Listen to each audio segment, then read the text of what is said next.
Magandang umaga po sa inyong lahat mga kaibigan. Ayan, maingay na naman si Lola Inday. Ayan, si Bunso kasi tanghali na.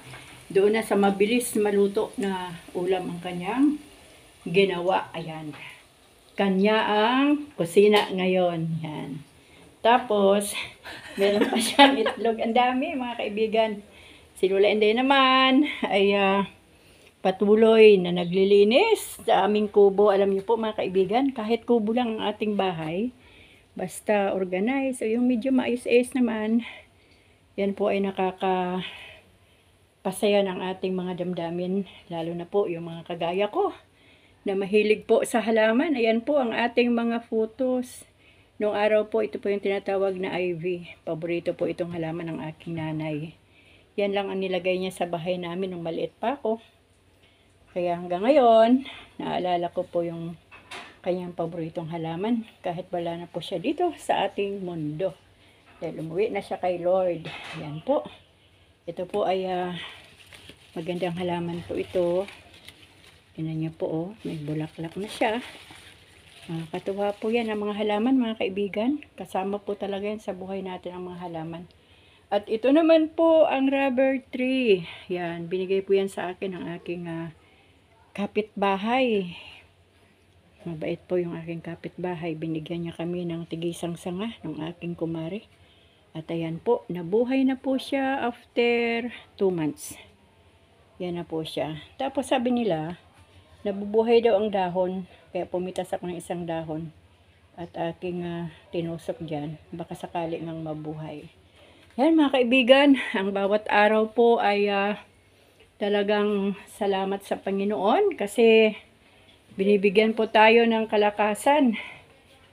Naglagay po tayo ng bulaklak dito para mabuhay naman po yung ating konting sala sa ating kubo. Yan, siyempre po hindi nawawala yung ating the house is covered by the precious blood of Jesus. Yan. Yan mga kaibigan ng aking mga trinabaho kahapon na talagang kailangan maglinis. Kasi kapag hindi po tayo maglinis magulo din po sa isipan. Ano po? Magulo ang ating isip kapag marami pong kalat ang loob ng bahay. Yan po ang mga bagay-bagay na ginagawa ni Lola Inday kapag hindi po sumasayaw sa YouTube. Kapag hindi po ako gumagawa ng shorts video, ako po ay busy sa paglilinis sa aming kubo. Yan. At siyempre po, maliban sa halaman sa loob, meron din po tayong halaman. Ito lang po talaga mga halaman ko ang pwede kong ipakita sa inyo mga kaibigan kasi alam niyo po ba, napakalaki po ng bahagi ng aking mga halaman sa aking buhay. Kasi kapag marami po tayong mga sitwasyon na pinagdadaanan na para bang sobrang bigat. Pero kapag meron po tayong mga halaman na nililinis-linis ang puno, ay nalilibang po tayo. Ayan pa po yung mga halaman ko sa labas. Labas at loob po ay puno po ng halaman ang aming munting kubo. Nakakatuwa mga kaibigan, no? Kapag meron tayong mga halaman. Yan po, ang lapad na po ng dapo. Ito po yung kanyang puno, nilagay ko po dyan. At lumapad po yung dapo. Siyempre po yung ating mga badyang. Yung mga badyang natin na hindi patatalo. Talagang whether you like it or not, sila po ay magdadahon ng marami, magdadahon ng malapad, at talagang nakakatuwa po sila. Alam niyo mga kaibigan, ang buhay natin dito sa mundo, dapat po kailangan nating lumaban. Kasi wala pong exempted sa mundong ito. Walang exempted sa problema, walang exempted sa kalungkutan, wala ring exempted sa mga bagay-bagay pa na talagang pinagdadaanan ng bawat isa. Ano po, kahit yun mga maraming pera, ay meron din pong mga problema yan. Kaya lahat po, may pera o wala, mahirap o mayaman, masaya o malungkot, lahat po tayo ay may mga pinagdadaanan. Iba-ibang titulo nga lang po ng mga kwento ng ating buhay, mga kaibigan. Alam niyo po, kapag binabalikan ko yung aking mga video sa aking YouTube channel dito sa Really Mix Stories, napakadami ko pong naibahagi na salita ng Diyos. Kaya lang, siyempre po, minsan nakakalungkot din kasi mas marami pong views yung aking shorts video kaysa po doon sa long video na laman po ay Word of God. Siyempre po, hindi naman po natin pwedeng pilitin ang mga tao kung ano po ang gusto nilang pakinggan sa kanilang mga buhay. Di po ba? Kaya wala pa akong ibang dinadalangin sa bawat araw, mga kaibigan, kundi ang patuloy na palaguin ng ating Diyos, ang ating pananampalataya, ang ating pananalig sa Kanya. Patuloy na palalimin ng Diyos ang ating relasyon sa Kanya upang sa ganon, hindi po tayo mawalay sa Panginoon. At lagi kong sinasabi, paulit-ulit to mga kaibigan, ha, pasensya na kayo, sorry naman, na lagi ko pong pinaalala na maging handa po tayo palagi sa muling pagparito ng ating Panginoon. Kasi kahit gaano man po kadami ang mga problema na ating pinagdadaanan dito sa mundo at patuloy na pinagdadaanan, may mga panahon na natatapos yung ibang problema, tapos mayroon naman uling parating. Ibig sabihin wala pong katapusan. Bakit? Kasi kasali po tayo sa takbuhin ng buhay. Meron po tayong hinahangad na finish line. Kaya laban lang, mga kaibigan. Talagang ang kaaway ay nandyan din para tayo ituksohin. Tandaan po natin palagi, mga kaibigan, ha, na meron pong kaaway, walang iba kundi ang dyablo, para po sirain ang ating pananalig sa Diyos, sirain ang ating pananampalataya, ang ating mga panalangin, ang ating relasyon sa Panginoon. Kaya wag na wag po nating payagan ang dyablo na sirain ang pananalig natin sa Diyos. Ilaban po natin to araw-araw sa pananalangin na may kalakip na pananalig sa Panginoon. Sabi ko nga, napakadami ko nang naibahagi, nabasa na salita ng Diyos nandito sa aking YouTube channel. Ngunit bahala na po si Lord kung sino po ang magbibigay ng panahon para mabasa. Kasi napakalaki pong bagay yung tayo po ay may salita ng Diyos sa ating mga buhay, na sa bawat araw, mga kaibigan, ay alam natin yung mensahe ng ating Panginoon.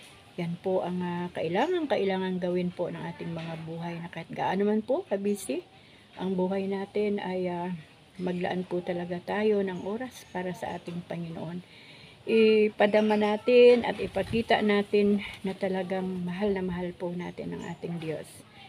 Bakit po natin kailangan sabihin at ipadama na mahal natin ang Panginoon? Kasi, mga kaibigan, Siya po ang may-ari ng lahat ng bagay, at ang lahat po ng bagay na meron tayo, kahit man po ito yung ating pinaghirapan, ito po ay pag-aari ng Diyos at pahiram lamang niya lahat sa atin. Kasi kung wala po yung kalakasan na binigay niya sa atin at karunungan, kaalaman at katalinuhan kung paano po harapin ang buhay, ay hindi po natin ito magagawa ng tama at maayos. Ano po?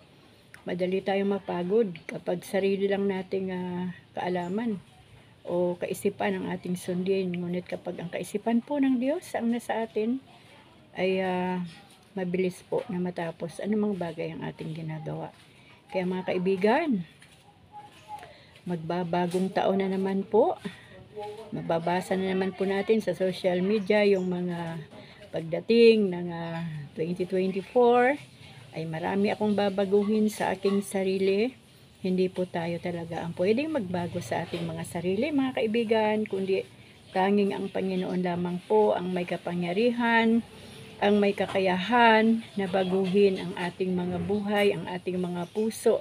At sa pamagitan po ng ating pananalig sa Kanya at ng ating relasyon sa Kanya, at sa pamagitan ng Kanyang salita na atin pong nababasa araw-araw na ito ay Kanyang mensahe, yun po ang nagiging dahilan kung bakit po binabago ng Diyos ang ating mga buhay, ang ating mga puso. Bakit? Kasi nais nating sumunod sa Kanya. Nais nating pakinggan kung ano ang nais niyang sabihin sa atin at ipagawa sa atin. Kaya yan po, wala pong ibang pwedeng magbago ng ating buhay o magturo sa atin ng tama, kundi ang salita lamang ng ating Panginoon. Kasi lagi ko nga sinasabi, hindi naman bababa ang Diyos dito sa lupa para isa-isahin tayo, o kaya ay tatawagin tayong lahat na sasabihin, oh lahat ng tao sa Pilipinas, andito ang inyong Panginoon, ako'y may sasabihin sa inyo. Wala pong ganun kundi yung kanyang salita pa rin ang kanyang iniwan. At nasa atin na po yan, mga kapatid, mga kaibigan ko, mga kababayan ko, kung susundin natin, kung isa sa pamuhay natin ang salita ng ating Panginoon. Tandaan po natin palagi, mga kaibigan, na ang mundong ito ay hindi po ito ang ating tunay o permanenteng tahanan. Meron pa pong pangalawang buhay. Kapag namatay po ang ating pisikal na katawan, ito po ay babalik sa alikabok o sa lupa, sa putik. At muli, kapag tayo po ay ligtas, na talagang nakita ng Diyos ang ating mga buhay, na talagang tama ang ating pananalig sa Kanya, tama ang ating relasyon sa Kanya, at isinasapamuhay natin ang Kanyang salita, papalitan niya po ng panibagong katawan, itong katawang lupa. Yung katawan na wala ng kamatayan, at ito po ang makakarating doon sa kaharian ng ating Panginoon. At doon po sa kaharian ng ating Panginoon, kapag tayo po ay pinapasok ng Diyos sa pintuan ng kanyang kaharian, doon po ay wala ng sakit, wala ng kanser doon, wala ng hirap doon, wala ng problema, kundi ang gagawin po natin ay magpupuri na lamang sa Diyos at magpapasalamat. Wala ng pagdurusa, wala ng kalungkutan, wala ng pangatlong kamatayan o pangalawang kamatayan, kundi minsan lang po mamatay ang tao at bubuhayin muli ng Panginoon pagdating doon sa kanyang kaharian. Pag binabasa ko nga po ang last revelation ay nakaka-excite po yung mga sinasabi ng Panginoon sa kanyang salita. Kaya gaano man po kahirap ang sitwasyon, pumasok man ang bagong taon, ang 2024, nawa po ay makita pa rin ng Diyos sa ating puso yung ating pagmamahal, yung ating pananabik sa Kanya sa bawat araw, sa bawat pagising natin sa umaga, ay makita ng Diyos ang ating puso, na excited tayo na makausap siya araw-araw, mabasa ang Kanyang salita, at ma-excite tayo sa buhay na Kanyang muling ibinibigay sa bawat bagong umaga na ating nararanasan. Kaya mga kapatid, mga kaibigan, muli ay bumabati po ako sa inyong lahat. Advance na po ito ng isang masagana, maligaya, at matagumpay na bagong taon. Ang ating 2024 ay isa na namang biyaya ng Diyos, kasi alam ko po na tayong lahat ay makakasaksi pa sa mga putukan sa ating paligid sa bagong taon. At syempre po, panibagong kalakasan, panibagong biyaya, panibagong pag-asa, panibagong kagalakan, panibagong kapayapaan ang mararanasan muli natin sa ating mga buhay. Kaya mga kapatid, mga kaibigan, magpatuloy lang po tayo. Kahit anuman po ang sitwasyon ng buhay, ay wag po nating isipin ang mabigat at hindi natin kaya, ibigay natin sa Diyos upang tayo po ay magaanan. At wag po nating babawiin kapag binigay na natin ang mga problema, ang mga kabigatan, pag sinabi na natin sa Panginoon na, Lord, bahala ka na kasi hindi ko naman po ito kaya. Wag na po nating bawiin sa Panginoon. Hayaan na po natin at manalig na lang tayo sa Diyos na siya na ang bahala na magbigay ng solusyon. Kasi kapag atin pa itong bawiin at pasanin uli, mabibigatan po tayo. Baka po tayo ay manghina. Ano po? Kaya sa bawat sitwasyon na binibigay natin sa Panginoon, ay ibigay talaga natin na ng lubusan. At wag na po nating babawiin. Tayo po ay tinitignan lang ng Diyos sa bawat sandali ng ating buhay. at hindi po siya nakatingin sa ating ginagawa o binibilang ang ating mga ginagawang mabuti, kundi ang tinitignan ng Diyos ay kung ano ang laman ng ating puso habang tayo po ay may ginagawa. Ano po? Kaya maraming salamat po muli sa ating Diyos sa araw na to. Patuloy pong maglilinis si Lola Inday nyo. Hindi pa rin po tapos. Marami pa pong linisin. Marami pang pupunasan. Marami pang aayusin. At salamat sa Diyos dahil yung kalakasan ng ating Panginoon ay patuloy niyang ibinibigay sa buhay ko.